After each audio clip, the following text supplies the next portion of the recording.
بہت لمبے قد کے تھے وہ، تو دوڑ میں مسابقت کی تو وہ جیت گئے، وہ غالب آ گئے۔ تو یہاں پر اس آیت سے بھی اور باقی روایات سے بھی جو گھوڑا کا جو جائز ہونا ثابت ہے، لیکن گھوڑ دوڑ جسے گھوڑ دوڑ کروائی جاتی ہے تو اس میں یہ وہ جوا نہیں ہونا چاہیے، ٹھیک ہے؟ کوئی رقم ٹھہرا لینا تو ہار جیت جس کی ہوگی وہ رقم دے گا، تو یہ تو پھر جوا ہے اور قمار ہے، وہ جائز نہیں ہے، اس کو اسلام نے حرام قرار دیا ہے۔ لیکن آج کل جتنی بھی جو گھوڑ دوڑ ہے اور جو مسابقت کے پائے جاتے ہیں جو جتنے بھی ہیں، اس میں ان شرطوں کے قمار اور جوئے کے سے وہ خالی نہیں ہے، اس لیے وہ سب حرام ہے اور ناجائز ہے۔ اب کیا ہوا کہ پچھلی آیتوں میں کیا بتایا گیا تھا کہ یوسف علیہ السلام کے بھائیوں نے آپس میں کیا مشورہ کیا کہ وہ ایک غیر آباد کنویں میں پھر اس کو ڈال دیں گے اور پھر والد کو یہ بتا دیں گے کہ وہ ان کو بھیڑیے نے کھا لیا ہے۔ اب یہاں پر والد کیا کہتے ہیں، دیکھیے، وجاءوا على قميصه بدم كذب قال بل سولت لكم أنفسكم أمرا فصبر جميل والله المستعان على ما تصفون۔ اور وہ یوسف کی قمیص پر جھوٹ موٹ کا خون بھی لگا کر لے آئے۔ ان کے والد نے کہا حقیقت یہ نہیں ہے بلکہ تمہارے دلوں نے اپنی طرف سے ایک بات بنا لی ہے، اب تو میرے لیے صبر ہی بہتر ہے، اور جو باتیں تم بنا رہے ہو ان پر اللہ ہی کی مدد درکار ہے۔ اب انہوں نے کیا کیا کہ وہ جھوٹ موٹ کا جو ہے وہ خون لگا کر لے آئے اور کہا کہ بھئی والد کو دکھایا کہ یہ دیکھیں کرتا ملا ہے اور جس پہ خون لگا ہوا ہے، جھوٹ کو ظاہر کرنے کے لیے۔ جب انہوں نے جھوٹ ظاہر کیا لیکن اس چیز سے وہ غافل ہو گئے کہ جو کرتے خون لگا کر لائے ہیں تو اس کو بھی پھاڑ لیتے ہیں۔ یعنی اب دیکھیں بھیڑیا جو ہے وہ کتنا تمیزدار تھا کہ اس نے حضرت یوسف علیہ السلام کو کھا لیا لیکن کرتے کو کچھ بھی نہیں کیا، صحیح سالم کرتے کو اٹھا کر وہ لے آئے۔ جیسے کیا معلوم ہوا، حضرت یعقوب علیہ السلام نے اس چیز کو دیکھ کر کہ یہ انہوں نے جھوٹ بولا اور کچھ کیا ہے یوسف علیہ السلام کے ساتھ، تو کیا فرمایا بل سولت لکم انفسکم، کہ تمہارے دلوں نے کوئی بات اپنی طرف سے بنا لی ہے، کہ کیا فرمایا فصبر جمیل، اور صبر ہی بہتر ہے، اور جو تم جو کچھ بھی کرتے ہو میں اس پہ اللہ کی مدد مانگتا ہوں۔ اب یہاں پہ دیکھیں حضرت یعقوب علیہ السلام نے اس آیت سے کیا ہمیں سبق ملتا ہے کہ حضرت یعقوب علیہ السلام نے کرتا دیکھا، پہچانا اور پھر اس پہ استدلال کیا، اس سے کہ ان کے جھوٹ پر استدلال کیا کہ دیکھو بھائی کیا کہتے ہیں بھیڑیا کھا گیا تو یوسف علیہ السلام کو، لیکن کرتے کو کچھ بھی نہیں ہوا۔ تو یہ انویسٹیگیشن کرنے کا ایک طریقہ ہمارے اسلام نے بتایا کہ کوئی بھی اس طریقے کا کوئی معاملہ ہو، کوئی بھی معاملہ ہو، تو دونوں فریقین کی پوری بات سنی جائے اور قرائن اور حالات پر غور کر کے پھر اس میں فیصلہ کیا جائے۔ اس لیے قاضی اور حاکم کو اس طریقے سے فیصلہ کرنا چاہیے، جو ہر چیز کو دیکھ کر پھر فیصلہ کرے۔ اب یہ جو یوسف علیہ السلام کا کرتا ہے، امام ماوردی کہتے ہیں،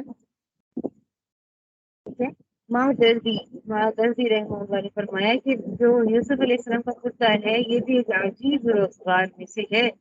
تین اس کے عظیم شان براہین ہے اس سے وابستہ ہے، ان تین عظیم شان اس سے ایسے واقعی جو ہے وہ وابستہ ہے۔ وہ کیا ہے کہ پہلا واقعہ خون آلودہ کر کے والد کو دکھایا، دھوکہ دینے کی اور کتے کی شہادت سے ثابت کیا۔ دوسری دفعہ زلیخا کا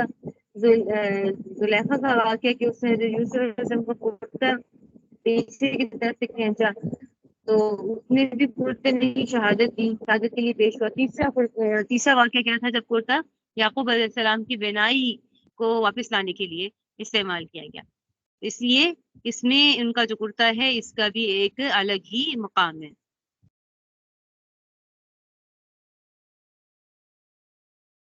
اب یعقوب علیہ السلام نے جو اپنے بیٹوں سے کہا بل سولت لکم انفسکم امرا، تمہاری نفس نے ایک بات گھڑ لی ہے، تو یہی بات انہوں نے اس وقت بھی کہی تھی جب مصر میں حضرت یوسف علیہ السلام کے جو حقیقی بھائی ہیں بنیامین، ان کو چوری کے الزام میں پکڑ لیا گیا تھا۔ یعنی حضرت یوسف علیہ السلام نے ان کو روک لیا تھا اور ان پر جھوٹی اور ان پر الزام لگ گیا تھا اس چیز کا کہ انہوں نے وہ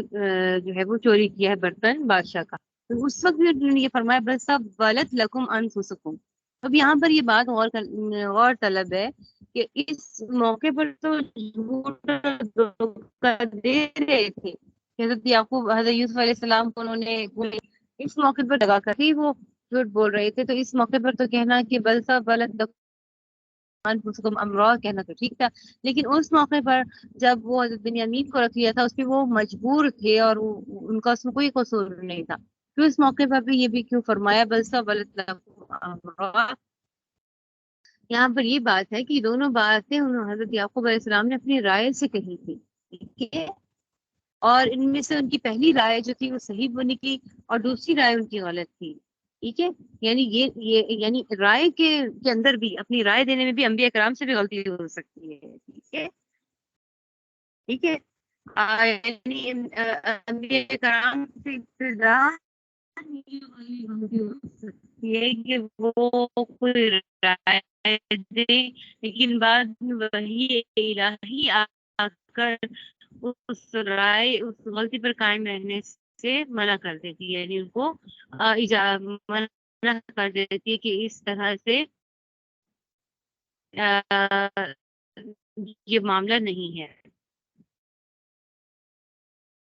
اسی لیے امام قرطبی رحمہ اللہ فرماتے ہیں کہ جو یہ رائے کی غلطی ہے یہ بڑے بڑوں سے ہو سکتی ہے، اس لیے ہر صاحب اور یہ نہ ہو کہ بھئی میں نے جو رائے دے دی وہ بالکل حتمی فیصلہ ہے ایک حساب سے کیا جائے اور دوسرے کسی کی بات سننے کو اور ماننے کو تیار ہی نہ ہو. یہ چیز اچھی نہیں ہے، یہ چیز نہیں ہونا چاہیے. آگے وجہ فأدلى دلوه قال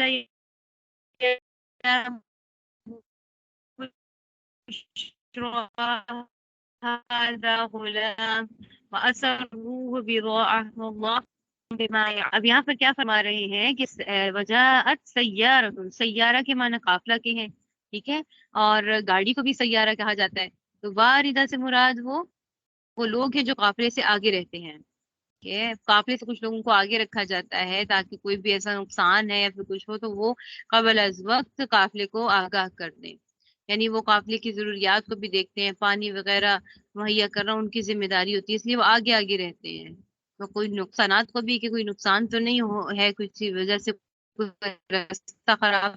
تو نہیں ہے، اس کو دیکھتے ہیں اور پانی کی فراہمی کرتے ہیں. تو یہ اسی لیے وہاں پر وہ آگے آگے فارسلوا واردہم، واردہ آگے کے لوگوں کہتے ہیں. ادلا کے معنی کنویں میں ڈول ڈالنے کے ہے. ادلا دلوا یعنی ادلا کا مطلب کیا ہے کہ کنویں میں ڈول ڈالنے. مطلب کہ اتفاقاً ایک قافلہ جب اس سرزمین پر آ گیا تو پھر یعنی یہ قافلہ کہاں سے آیا تھا؟ یہ قافلہ ملک شام سے مصر جا رہا تھا، لیکن راستہ بھول کر اس غیر آباد جنگل میں وہ پہنچ گیا اور پانی والوں کو پھر اس نے کیا کیا، پانی لانے والوں کو کنویں پر دیا. اگر دیکھی جائے کہ یہ راہ بھٹک کر آ گئے اور راستہ بھول گئے تو یہ دیکھنے والوں کو تو قرائن سے تو لگ رہا ہے نا کہ اتفاقی سی بات ہے. اتفاقاً وہ وہاں آئے تو وہاں پہ ڈول ڈالا تو حضرت یوسف علیہ السلام کو انہوں نے پایا، تو یہ اتفاقی بات اصل میں اتفاقی حکمت عملی ہوتی ہے. اور اللہ تعالیٰ نے اسی طریقے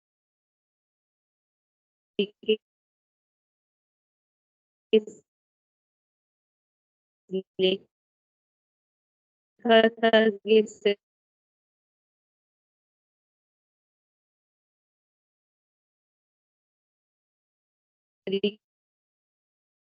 طریقے سے آئیں گے اور وہاں پر آ کر وہ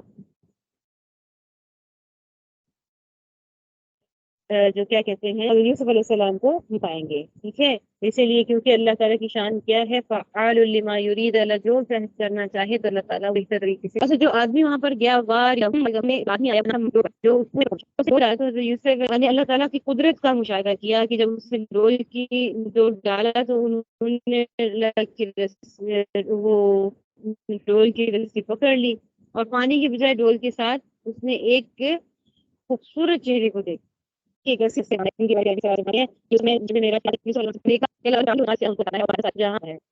ایک دم پکارا، یعنی جذبات کو اپنے وہ قابو میں نہ رکھ سکا، اور اس نے کیا کہا، یا بشرا ھذا غلام، ارے بڑی خوشخبری کی بات ہے، یہ تو بڑا ہی اچھا لڑکا ہمیں مل گیا ہے، یعنی اتنا اچھا لڑکا ہے کہ اس کی اچھی قیمت ہمیں مل جائے گی۔ وَأَسَرُّوهُ بِضَاعَةً، یعنی چھپا لیا اس کو مال تجارت سمجھ کر، وَأَسَرُّوهُ یوسف علیہ السلام کو چھپا لیا، بضاعہ یعنی اپنا ایک تجارتی مال سمجھ کر۔ پہلے تو اسے دیکھ کر شور مچا دیا تھا نا مالک بن دعبر نے کہ بھئی یہ تو لڑکا ملا، شور مچا دی، پھر اس بات کو چھپا لیا کہ کہیں کسی کو پتہ نہ چل جائے، اور وہ پھر اس کا چرچا زیادہ ہو گیا تو پھر اس کو وہ یعنی لے سکتے ہیں، اب اس کو یعنی اس کے گھر والے آ کے لے جائیں گے، یا پھر کچھ ایسا ہے چرچا زیادہ ہو گیا، اسے اس کو چھپا لیا، ان کو چھپا لیا تاکہ ان کو فروخت کر کے اچھی رقم حاصل کرے۔ اور یہ بھی مطلب ہو سکتا ہے وَأَسَرُّوهُ بِضَاعَةً، یوسف علیہ السلام کے بھائیوں نے جب حقیقی واقعے کو چھپا کر ان کو مال تجارت بنا دیا تھا، یہ بھی بات ہو سکتی ہے، کیونکہ یہودا جو تھا وہ روزانہ حضرت یوسف علیہ السلام کے لیے کھانا اور پانی پہنچاتا تھا۔ تیسرے دن جب وہ کنویں کے قریب پہنچا تو اس نے حضرت یوسف علیہ السلام کو کنویں میں موجود نہ پایا۔ اچھا، اس کو پتہ چلا کہ قافلہ ہے، اور اس قافلے میں ہو سکتا ہے ان کو لے کے غلام ہے، بھاگ کر یہاں آ گیا، تم نے اس کو تو تم نے اس کو اپنا بنا لیا، تو اس کو بہت برا لگا، اور وہ پھر سہم گیا، مالک بن جعفر سہم گیا، اور اس نے پھر کیا کیا کہ اپنے جو ہے وہ اس کے بھائیوں سے اس کو خرید لیا، قیمت دے کے خرید لیا، اس لیے اس نے کہا اسروہ بضاعہ، کہ تاکہ اس نے اس ڈر سے ان کو چھپا لیا تھا کہ میری بدنامی نہ ہو جائے، کوئی مجھے چور نہ سمجھنے لگے، اس لیے تھوڑے سے پیسے دے کر اس نے ان کو کہا کہ مجھے دے دو۔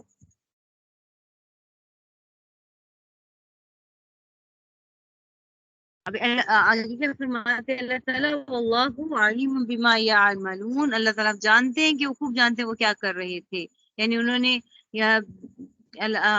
جو حضرت یوسف علیہ السلام کے جو بھائی تھے انہوں نے خود ہی حضرت یوسف علیہ السلام کو مال تجارت بنا دیا اور پھر ان کو فروخت کر دیا۔ اللہ فرماتے ہیں ان کی ساری کارگزاری اللہ کو معلوم ہے، اللہ تعالیٰ کو سب معلوم ہے کہ وہ کیا کریں گے، اور اس کا خریدنے جو قافلہ خرید رہا ہے حضرت یوسف علیہ السلام کو وہ کیا کرے گا، اور اللہ تعالیٰ سے پوری قدرت رکھتے ہیں کہ ان کے منصوبوں کو اللہ خاک میں ملا دے۔ لیکن کچھ ایسے امور ہوتے ہیں، تکوینی امور ہوتے ہیں، جن کی وجہ سے اللہ تعالیٰ ایسے منصوبوں کو چلنے دیتے ہیں تاکہ آگے جو ہے وہ اس سے ہدایت مل سکتے ہیں۔ آگے کیا فرماتے ہیں اللہ تعالیٰ، فرماتے ہیں وَشَرَوْهُ بِثَمَنٍ بَخْسٍ دَرَاهِمَ مَعْدُودَةٍ وَكَانُوا فِيهِ مِنَ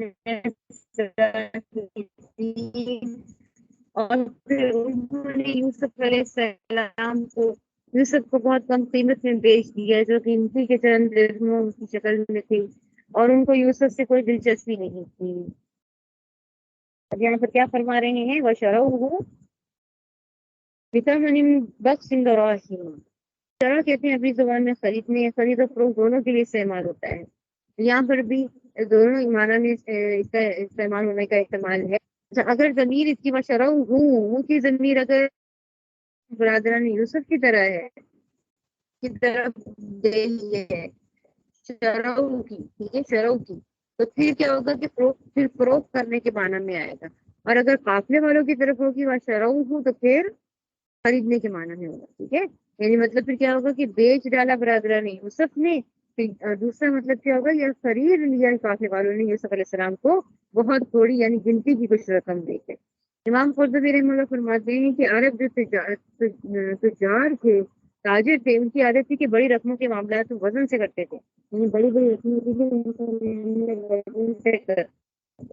اور چھوٹی رقمیں جو 40 سے زیادہ نہیں ہوتی تھی کام کیا تھا، اسی لیے یہاں پہ رقم کے ساتھ معدودہ کا لفظ لگایا، اس کا مطلب ہوا کہ دراہم کی مقدار 40 سے کم جو جس میں ان کو بیچا گیا۔ اور بعض روایات میں جیسے عبداللہ بن مسعود نے لکھا ہے کہ 20 درہم کے بدلے میں حضرت یوسف علیہ السلام کو بیچا گیا اور خریدا گیا، اور ہر بھائی نے پھر 10 بھائیوں نے 2 درہم آپس میں تقسیم کر لیے۔ تو کون من الزاہدین، یعنی زاہدین زاہد کی جمع ہے جو زہد سے نکلا ہے، اور زہد کے معنی کیا ہے، بے رغبتی اختیار کر لینا اور بے توجہی کے آنا۔ تو یہاں پر کیا استعمال ہوتا ہے، انہوں نے ان سے بے رغبتی اختیار کی اور اعراض کیا. اور اصل میں اس میں کیا تھا کہ وکانوا فیہ من الزاہدین، اور اس میں وہ اصل میں وہ اس سے کیا تھے، خواہش مند نہیں تھے مال کے، بس وہ جان چھڑانا چاہتے تھے اور اپنے والد سے جدا کرنا چاہتے تھے، اس لیے انہوں نے تھوڑے سے ہی دراہم میں معاملے کو طے کر لیا. آگے دیکھیے، وقال الذي اشتراه من مصر لامرأته أكرمي مثواه عسى في الأرض ولنعلمه من تأويل الأحاديث والله غالب على أمره ولكن أكثر الناس لا يعلمون. اور مصر کے جس آدمی نے انہیں خریدا، اس سے اپنی بیوی سے کہا کہ اس کو عزت سے رکھنا، مجھے ایسا لگتا ہے کہ یہ ہمیں فائدہ پہنچائے گا، یا پھر ہم اسے اپنا بیٹا بنا لیں گے. اس طرح ہم نے سرزمین میں یوسف کے قدم جمائے تاکہ انہیں باتوں کا صحیح مطلب نکالنا سکھائیں، اور اللہ کو اپنے کام پر پورا قابو حاصل ہے، لیکن بہت سے لوگ نہیں جانتے. یہاں پر دیکھیے قرآن پاک کا خاص اسلوب ذکر کر دیا گیا. دیکھیں ہمیں اس واقعے سے معلوم ساتھ ساتھ دیکھے ہو رہا ہے کہ جو واقعے میں غیر ضروری تفصیل تھی اس کو ذکر نہیں کیا، ٹھیک ہے، بلکہ جو اہم حصے تھے انہیں کو بیان کرنے پہ اکتفا کیا کہ جو جاننا ضروری تھے. اب یہاں پر ایسا بھی معاملہ ہو سکتا ہے کہ جن لوگوں نے حضرت یوسف علیہ السلام کو فلسطین کے جنگل سے خریدا تھا، چاہے وہ خود قافلے والے ہوں، ٹھیک ہے، یا جنہوں نے قافلے والوں سے خریدا وہ انہیں مصر لے گئے اور وہاں جا کے انہیں بھائی رقم پہ فروخت کر دیا. اور وہاں جس شخص نے خریدا وہ مصر کا وزیر خزانہ تھا، اور اس وقت اسے عزیز مصر کہتے تھے، یعنی وزیر کو عزیز مصر کہتے تھے. اس لیے اپنی بیوی کو خاص تاکید کی کہ اس کا خاص خیال رکھنا، اور اس کیا پتا ہم اسے اپنا بیٹا بنا لیں. بعض روایات میں یعنی ان کی بیوی کا نام جو ذکر کیا گیا ہے عزیز مصر کی، اس کو زلیخا بتایا گیا. عزیز مصر جو صرف ایک کو نہیں کہتے تھے، جو بھی بادشاہ آتا تھا اس کو عزیز کہتے تھے، عزیز مصر، ٹھیک ہے. تو جس طریقے سے فرعون ایک فرعون نہیں تھا، جو بھی بادشاہ آتا تھا اس کا نام فرعون رکھا جاتا تھا. نجاشی یہ صرف ایک ہی کا نام تھا. قیصر و کسریٰ یہ ایک ہی کا بادشاہ کا نام نہیں تھا، جو بھی ان کے اوپر آیا نیا بادشاہ بنا اس کا نام قیصر یا کسریٰ جو بھی ان کا تھا وہاں پہ رکھا جاتا تھا. وَلَمَّا بَلَغَ أَشُدَّهُ آتَيْنَاهُ حُكْمًا وَعِلْمًا وَكَذَلِكَ نَجْزِي الْمُحْسِنِينَ. اور جب یوسف اپنی بھرپور جوانی کو بدلہ دیتے ہیں. اب یہاں پر کیا ذکر ہو رہا ہے، اب اس شخص نے کیا کہا کہ اس کا اچھا انتظام کرو. اب وہ جب خریدا ان کو، جب اس نے عزیز مصر نے ان کے مقابلے میں کئی لوگوں نے ان کی بڑی بڑی قیمتیں لگائی، یہاں تک کہ حضرت یوسف علیہ السلام کی برابر وزن کیا اور اسی کے برابر مشک، اسی کے برابر ریشمی کپڑے کی قیمت لگ گئی. تو یہ دولت اللہ تعالیٰ نے، یہ جو دولت تھی، کون سی دولت؟ حضرت یوسف علیہ السلام کی حضرت عزیز مصر کی ہی مقدر میں لکھی تھی اللہ تعالیٰ نے. اس کی وجہ سے وہ اس نے سب کچھ دیکھ لیا، یعنی ان کے وزن کے برابر سونا دیا اور اسی کے برابر مشک دی اور اسی وزن کے برابر قیمتی ریشمی کپڑے دیے اور وہ قیمت میں ان کو خریدا. اور آپ پہلے جانتی ہیں کہ میں نے آپ کو بتا دیا کہ یہ سب کچھ اتفاقی نہیں تھا، اللہ تعالیٰ نے بالکل ایک تدبیر کے ساتھ اور ایک حکمت عملی کے ساتھ اس کو کیا کہ مصر میں یوسف علیہ السلام کی خریداری سے لے کر کس نے کی، ملک کے سب سے بڑے عزت والے شخص نے ان کو خریدا، ٹھیک ہے، یعنی وہ وزیر خزانہ تھا جسے خریدا. اس کا نام بعض روایت میں قطفیر یا اطفیر بتایا جاتا ہے، ٹھیک ہے. اور بادشاہ مصر اس زمانے میں قوم عمالقہ کا ایک شخص تھا، ریان بن اسید، ٹھیک ہے. ریان بن اسید یہ بادشاہ تھا، لیکن جو وزیر خزانہ تھا یہ عزیز مصر، اس کا نام قطفیر یا پھر اطفیر بتایا جاتا ہے. اور یہ جو بادشاہ تھا قوم عمالقہ کا جو شخص تھا ریان بن اسید، یہ بعد میں یوسف علیہ السلام کے ہاتھ پر مسلمان ہو گیا اور پھر انہی کی زندگی میں انتقال کر گیا. اور عزیز مصر جس نے خریدا تھا اس کی بیوی کا نام رعیل یا پھر زلیخا بتایا جاتا ہے. دو نام بتائے گئے ہیں تفسیر میں کہ رعیلی تھا یا پھر زلیخا تھا. یعنی اب پھر کیا ہدایت ہے اپنی بیوی کو، ان کو عام غلاموں کی طرح نہ رکھے، ان کو اچھی طریقے سے رکھے، اچھا کھانا پینا اوڑھنا ان کو رکھے، ٹھیک ہے۔ حضرت ابن عبداللہ ابن مسعود فرماتے ہیں کہ دنیا میں 3 آدمی بڑے عقل مند اور قیافہ شناس تھے۔ قیافہ شناس کہتے ہیں، اچھا قیافہ شناس کسے کہتے ہیں؟ قیافہ شناس ہوتا ہے جیسے اولاد ماں باپ سے ملتی جلتی ہے نا، ٹھیک ہے، اور ایک بندہ جان لیتا ہے کسی کو دیکھے بغیر، اس کو قیافہ شناس کہتے ہیں، کہ وہ جان جاتا ہے اس کی ساکھ دیکھ کر کہ اس کا بیٹا ہوگا یا اس کا ہوگا۔ تو کچھ اسی طریقے سے کچھ اس طریقے کے کچھ عقل مند لوگ ہوتے ہیں کہ جان جاتے ہیں کہ یہ کوئی عام بندہ نہیں ہے، کہ وہ اس میں کچھ خاص بات ہے،